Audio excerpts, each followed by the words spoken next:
원인 결과를 추구하는 콘텐츠 생존 우선순위 서바이벌 프라이어리티 2025년 10월 10일자를 진행하도록 하겠습니다. 1.25 배속 보기를 공고 드리고요. 구독, 좋아요도 부탁드립니다. 10월 10일 편집 내용들이 되겠습니다.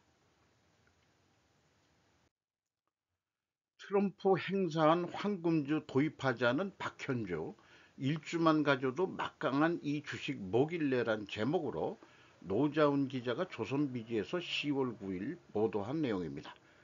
도널드 트럼프 미국 대통령이 일본 제철 니폰 스틸, 니테스라고도 일본에선 표현합니다. 에 인수된 US 스틸의 일리노이 공장 생산 중단을 막기 위해 황금주 골든세어 카드를 꺼내든 것이 최근 화제가 됐다. 지난 6월 US 스틸 매각을 승인해주는 대신 대통령 명의로 황금주 일주를 부여받았는데 이 황금주에 포함된 특수 거부권을 행사해 일본 제철을 굴복시킨 것이다. 정부가 보유한 일주의 비터권이 산업정책의 실탄으로 복귀했음을 상징적으로 보여주는 사건이었다. 미국의 황금주는 주로 외국인 투자심의 CFIUS와 과정에서 쓰인다. 국가안보협정을 통해 황금주 일주의 거부권에 준하는 조건을 붙이는 것이다. 이는 이탈리아의 골든파워와 비슷한 개념이다. 미국에서는 구글 지주회사 알파벳, 메타 등 주요 빅테크 기업들이 창업주에게 초다수의 의결권을 부여했다. 일주당 10개의 의결권을 부여함으로써 창업주는 지분이 줄어도 주요 상황에 대해 의결권을 행사할 수 있도록 한 것이다. 2023년 벤처기업 특례를 도입해 창업주에게 일주당 최대 10개의 의결권을 부여할 수 있도록 허용했다. 다만 여러가지 엄격한 조건 하에서 가능하다. 복수 의결권 도입이 합법화됐음에도 미래에셋 박 회장이 황금주의 필요성을 역설한 것도 이 때문이라고 추정이 된다. 그런데 제가 느끼는 것은 이 기사 제목에 우리나라는 대부분 조직을 먼저 쓰는데 갑자기 조직명이 아닌 개인 이름을 먼저 표기한 뉴스가 발행이 됐습니다. 국가의 핵심 산업을 지키기 위하여인지 어떤 건지는 잘 모르겠습니다만은 어쨌든 미국도 그렇고 우리나라도 이런 주장이 나온다는 것은 국가 자본주의로 가는 길 아니냐라고 저는 인식을 하게 됩니다.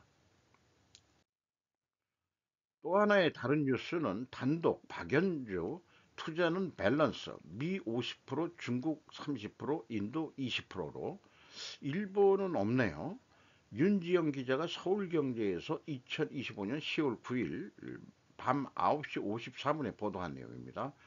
박현주 미래에셋그룹 회장 단독 인터뷰, 글로벌 분산 투자로 리스크 관리해야, 현지 회사 인수 방식 M&A 전략, 창립 28년 만에 AUM 1555조, 미중인 거점 해외 사업 박차, 미이익 가장 많아 ETF 확대, 중국 저평가 AI 테크 유망, 인도 불확실성 일시적일 뿐 이런 식으로 압축 보도가 되어 있습니다. 유망 투자 분야로서 인공지능과 빅테크를 꼽았다. 업계에서는 현지 회사를 인수하는 방식으로 해외 사업을 확대하는 전략을 이어갈 것으로 보고 있다. 박 회장은 2011년 캐나다 호라이존스 ETF스 현 글로벌 X 캐나다를 시작으로 2018년 미국 글로벌 X, 2022년 호주 ETF 시큐리티 글로벌 X 오스트레일리아 등 현지 회사를 인수해 왔다. 이 사진은 미래에셋 그 회장이 인도 미래에셋 데미칸, 세이칸 인수 기념식에서 참가해서 엄지손가락을 치켜드는 그런 사진을 게재했네요. 미래 에셋을 표기 후순위로 하고 갑자기 개인 이름을 앞에 표기한 뉴스들이 나왔다는 것에 대해서 저는 좀 약간 이게 뭔 일이냐 하는 어떤 의미를 좀 두게 된다 이런 느낌이 되는데, 왜냐하면은 제가 우리 외국 시민들은 그 여기에서처럼 윤지영 기자를 그 미국 그 신문들 보면 기자 이름부터 써주거든요. 그 다음에 조직명이 나오는데, 주로 일본 같은 데서는 그 조직명이 먼저 나오고 기자 이름은 맨 본문 밑바닥에 좀 쓰는 경우가 많습니다. 그러니까 일본 문화는 아직도 죄송합니다. 조직 문화를 중시하는 거고, 우리나라도 그런 형태가 많은데, 이번에는 저는 그 서구식으로 그 기자를 먼저 앞세워서 표기를 하고 있습니다. 어, 조직에 소속된 것도 중요할 수도 있겠지만은 그 이 매체가 어떤 성향을 가지고 있느냐 등등, 그렇지만은 개인을 이렇게 내세워 주는 것이 그 옳은 방법이라고 생각합니다. 그 이런 방식으로 기사들이 계속 나와도 좋겠습니다. 어쨌든 그래서 미래에셋은 제가 뭐 제조업 중심으로 기업 분석을 하는데, 미래에셋증권 2025년도 상반기 실적을 분석을 해봤습니다. 현금 흐름 중심으로 했습니다. 영업수익이 10조 1647억 원으로서 전년도 상반기보다 거의 20%가 증가했고요. 영업비용은 20.1%, 그 차이가 0.2% 정도뿐이 차이가 납니다. 안 나죠? 그 결과 영업이익은 16.5%가 증가했습니다. 영업이익률, 그러나 영업이익률은 5.9%로서 0.2%가 하락했습니다. 어, 이 밑에 있는 영업의 손익, 이것은 생략하기로 하고요. 그것은 모두가 다 현금 흐름표 지표로서 그 수용이 돼서 산출이 되겠습니다. 두퐁 ROI 임원진에 대한 평가 지표로 어, 자본 회수율로 봤을 때 5.8%, 0.6%가 상승했습니다. 현금 흐름 기준으로는 잘했다. 어, 원가회계 손익으로서는 0.2% 영업이익이 내려갔지만은 전체적으로 그 ROI 자본 회수율은 원가 영업이익으로 봤을 때 0.6% 상승했다라고 평가할 수 있겠습니다. 총 자산 회전율은 0.1회전, 0.01회전 상승했고요. 납입자본 성장률은 1.64로서 5.6% 상승했습니다. 이익잉여금률 61.9%로서 0.7% 상승했습니다. 현금 흐름 기준 현금 재무지표, 단기 순이익부터 따져가지고 1번 EAT 세후 현금 순이익은 7,558억 원으로서 전년도 9,761억 원보다 좀 내려갔습니다. 그래서 요거를 투하자본 대한 현금 수익률로는 1.3%, 전년도 상반기에는 1.6%, 0.3%가 하락했네요. 그리고 EMS 영업활동으로 전체 유입된 돈은 유입이 아니고 82조 6,109억 원의 현금이 유출이 됐습니다.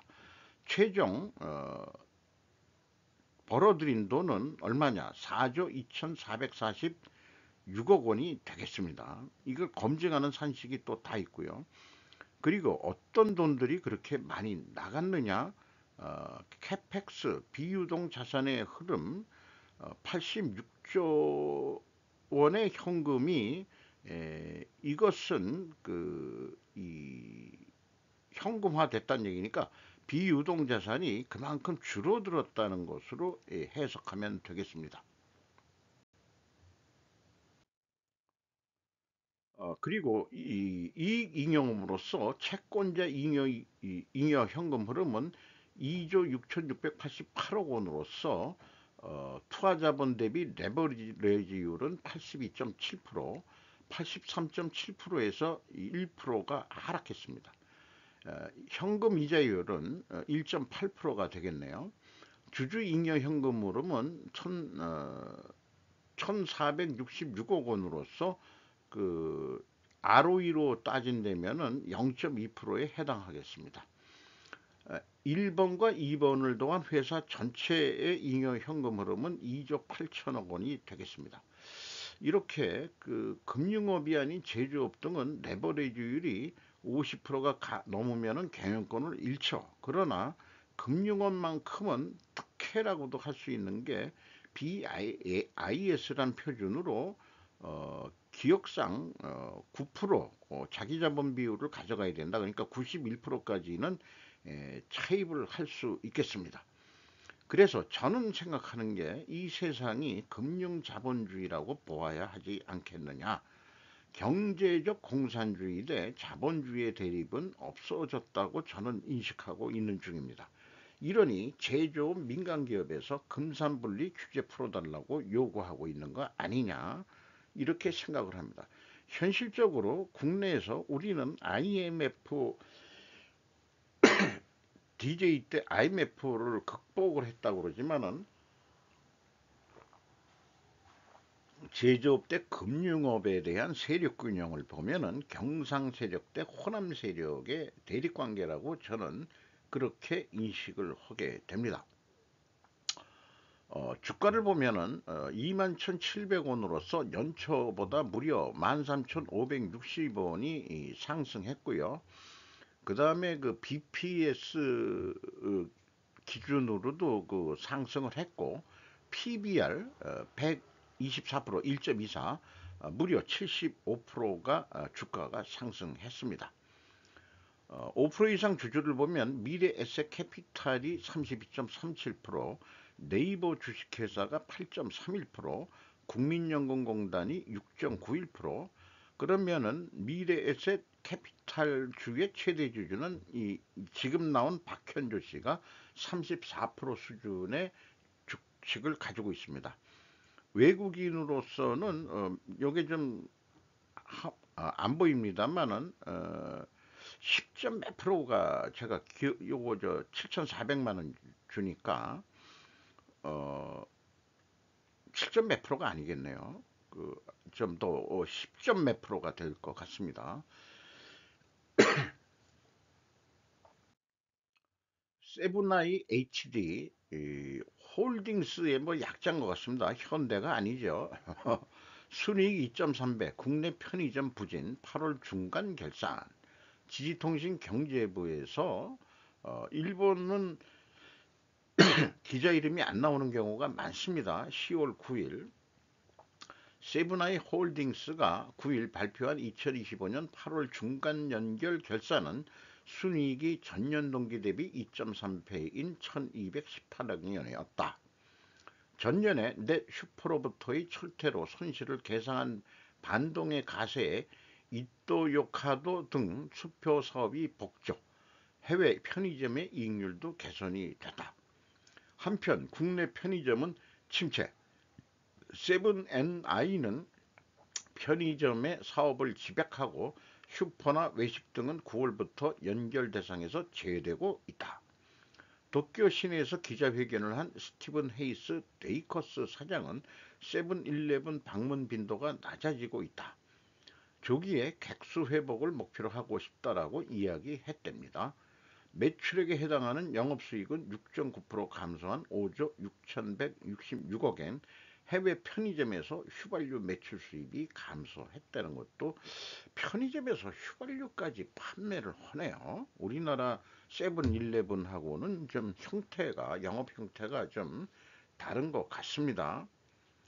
본업의 이익을 나타내는 영업이익은 11.4% 증가의 2,083억엔, 슈퍼마켓 등이 큰 폭으로 늘어난 반면 국내 편의점의 이익은 감소를 보였다. 그러니까 동네 개별 편의점 점포들의 이익은 감소했다. 이런 뜻으로 이해가 됩니다. 확장 재정 꽂힌 이 정부, 프랑스 꼴 면하려면 대만 타산지석 사막 구조개혁해야 라는 제목으로 성재용 기자가 뉴데일리에서 10월 9일 보도를 했습니다. 대만 반도체 AI 투자로 글로벌 공급망 주도권 장악. 포퓰리즘에 갇힌 한국은 규제 사슬로 피터팬 기업만 양산. 대만 추격은커녕 아시아 용마저 위태. 기업 주도 구조 개혁이 시급하다. 요게 핵심 요약 보도 내용이 되겠습니다. 선진국 기준선으로 여겨지는 1인당 GDP 4만 달러 진입은커녕 OECD 기준 올해 잠재 성장률 1.9%를 지속해서 밑돌 것으로 전망된다. 한국 경제는 우선은 노동, 세금 관련 규제가 기업이 성장하고 개인이 부자가 되는 의욕을 꺾고 있는 것이 아닌지 돌아봐야 한다. 그동안 긴축 요구를 거부하고 포퓰리즘에 기댄 대가라는 것이 중론이다. 이재명 대통령과 더불어민주당은 확장 재정을 통해 성장률을 끌어올릴 수 있다고 자신한다. 역대급 확장 재정을 앞세우며 돈잔치로 향하는 우리로서는 프랑스의 몰락을 반면교사 삼아야 한다. 프랑스는 성장 둔화와 경제 여건 악화 속에서 재정 적자 축소가 쉽지 않은 처지인데도 정치권이 복지 확대와 감세 등 포퓰리즘 정책에 매달려 온 탓이 크다. 일각에서는 포퓰리즘적 재정 중독이라고까지 지적을 한다.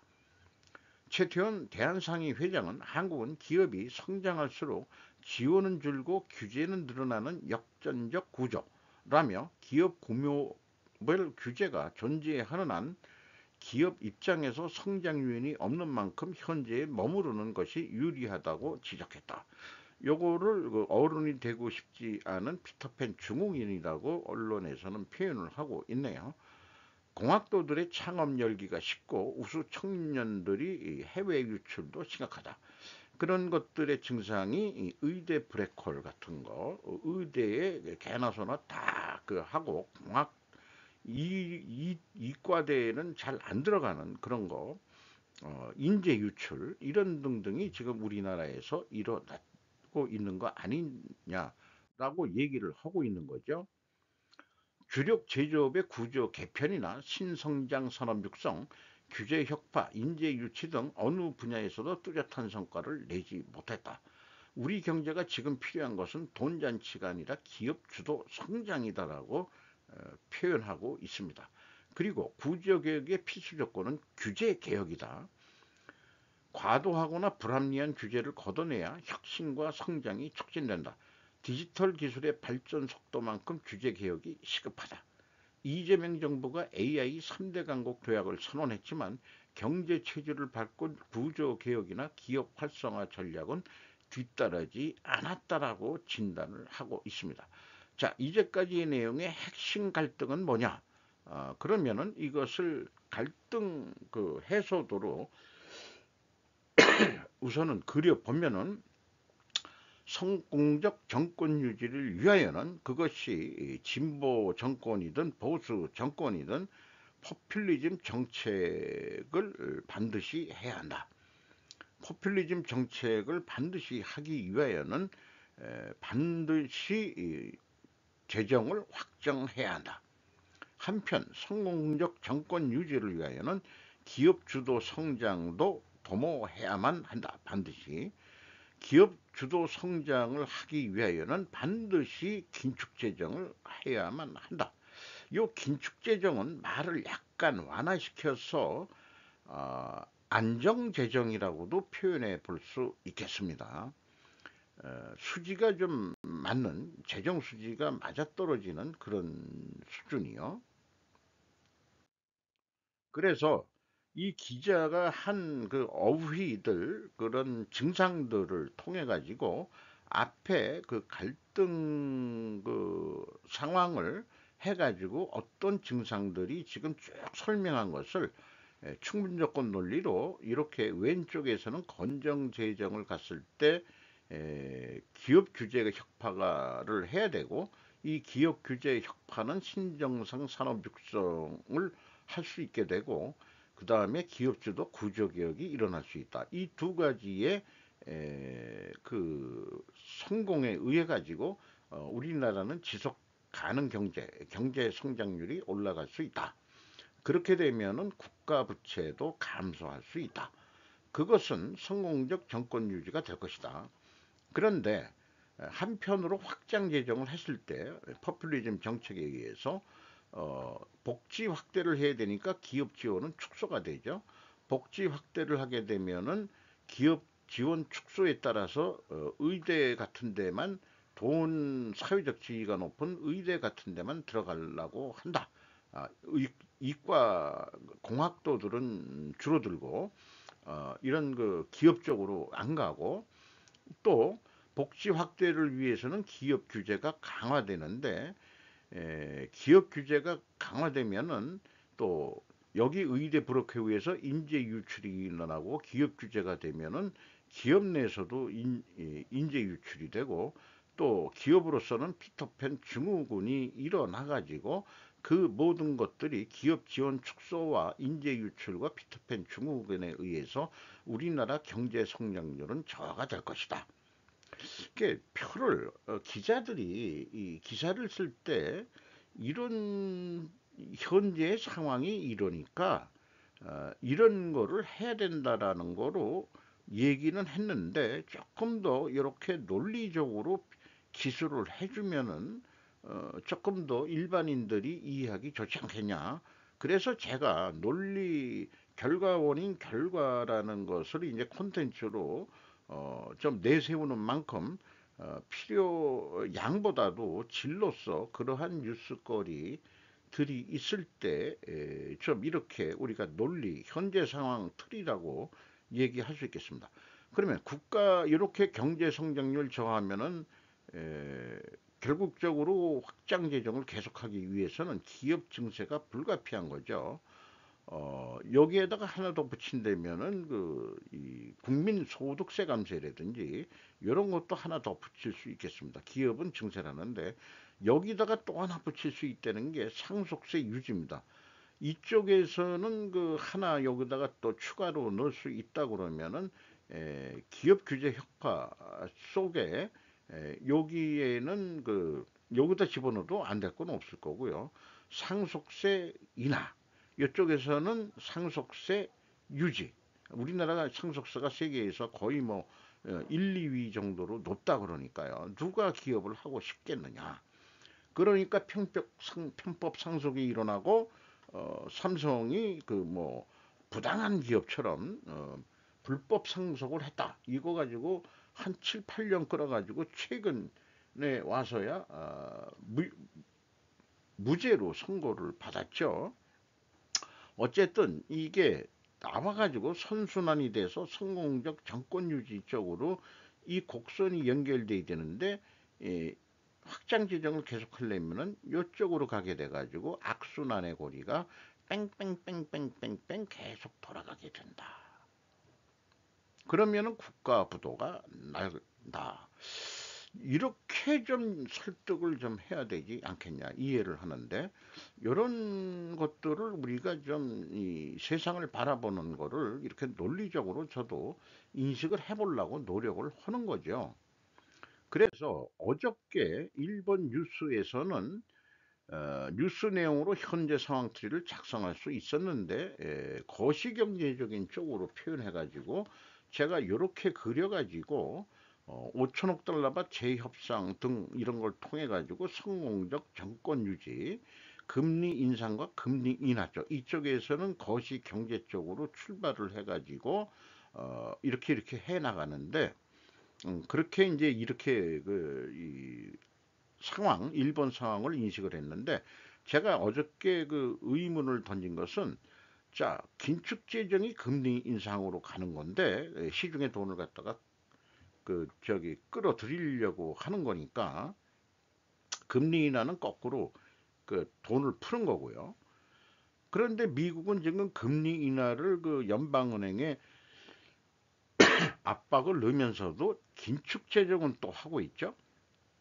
자, 이게 필연 조건으로 일어나는 것은 아니다. 반드시 뭐 해야 된다는 건 아니다라는 것이 또 하나 여기 나와 있는데, 어, 요거 자체를 가지고 또 갈등 구조로 긴축 재정으로 똑같이 한쪽은 뭐 이쪽은 안정 재정이라고 또 얘기해 볼 수도 있겠어요.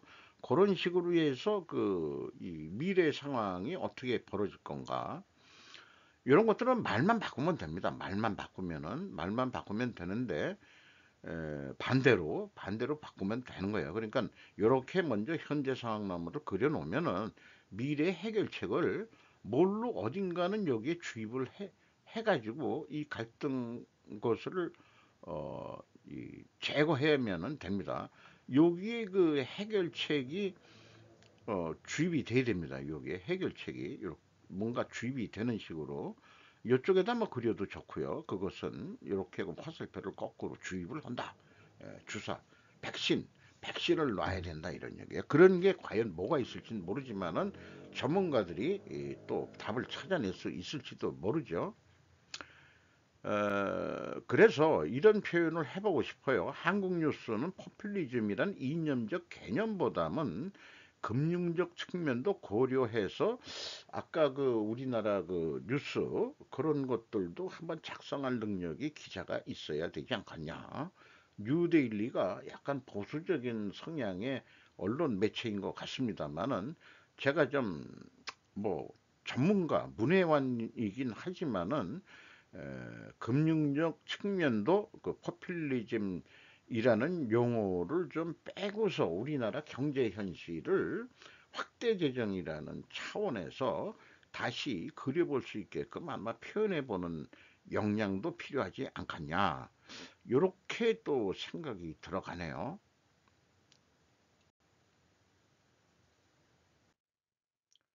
반미국가 1, 2인자 대거 직결, 김정은 비밀병기 공개 주목. 김학일 기자가 노컷뉴스에서 10월 10일 오전 5시에 보도했습니다.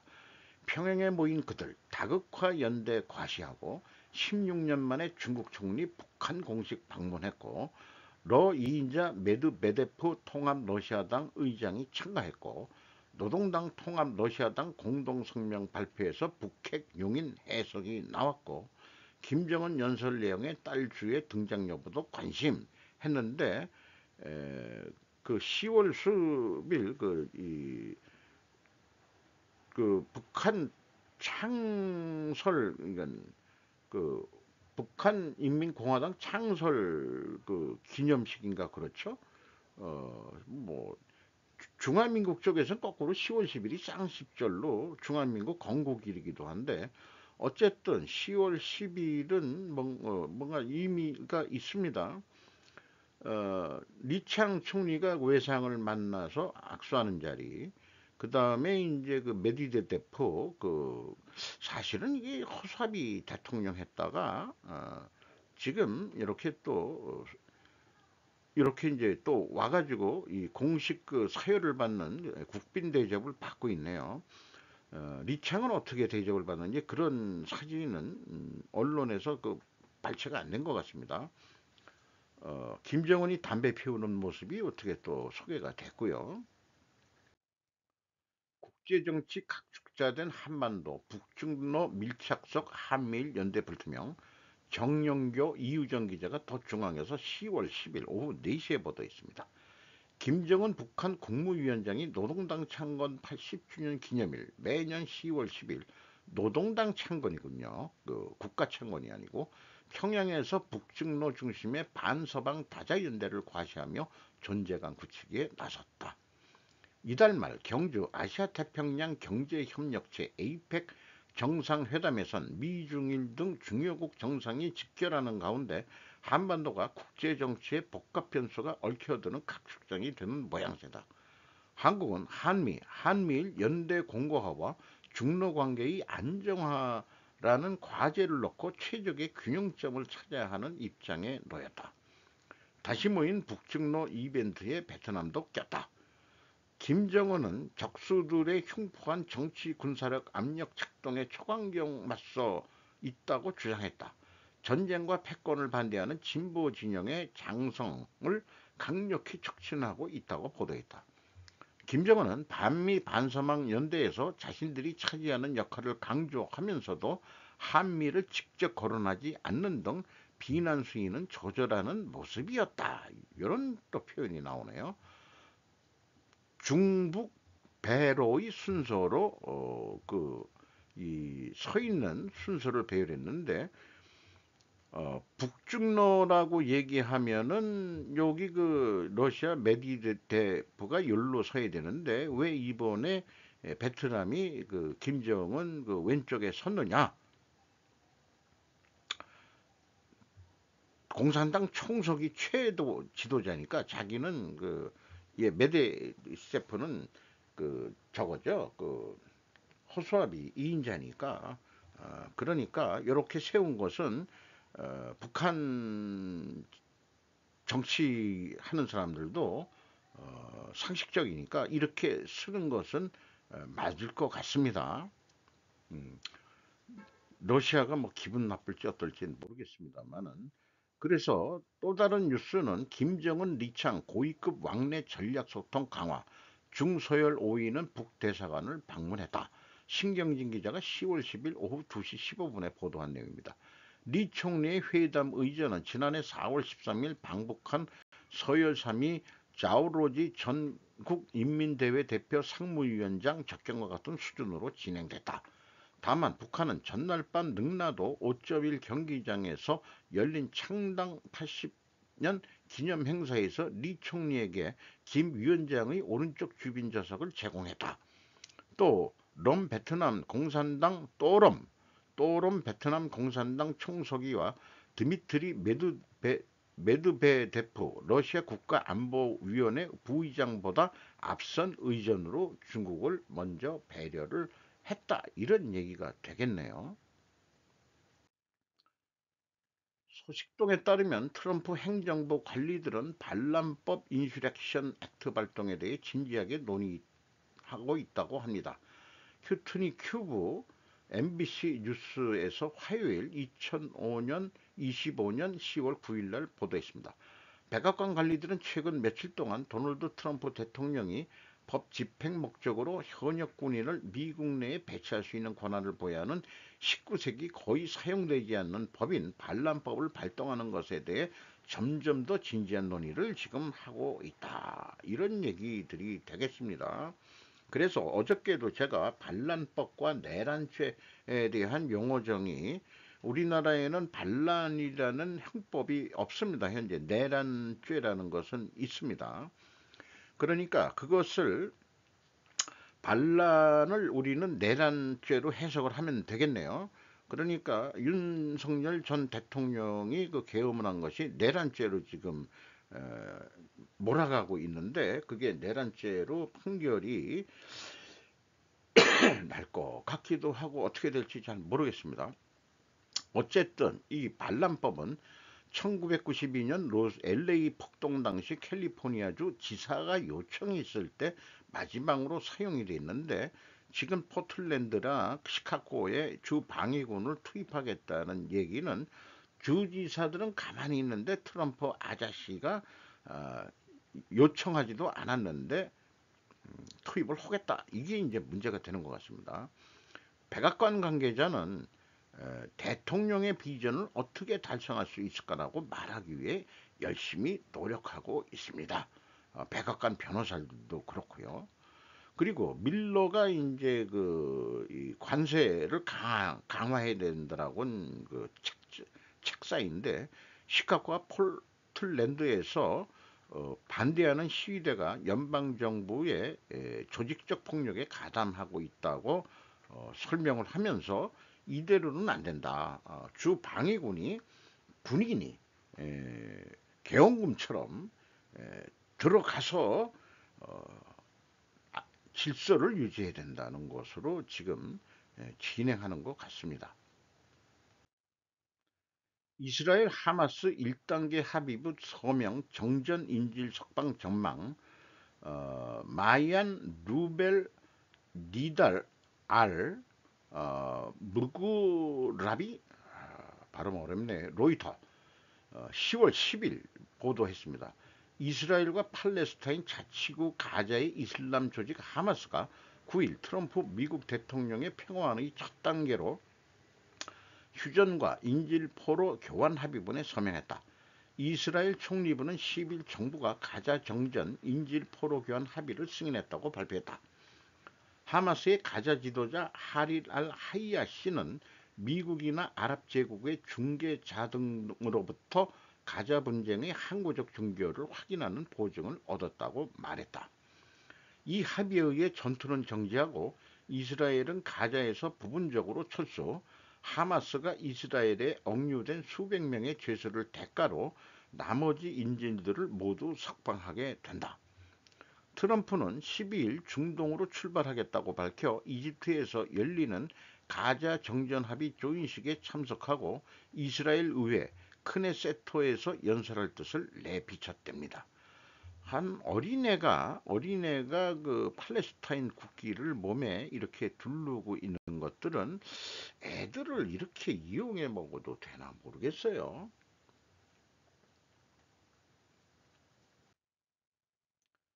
남한산성 불당리 낙선제 한옥식당.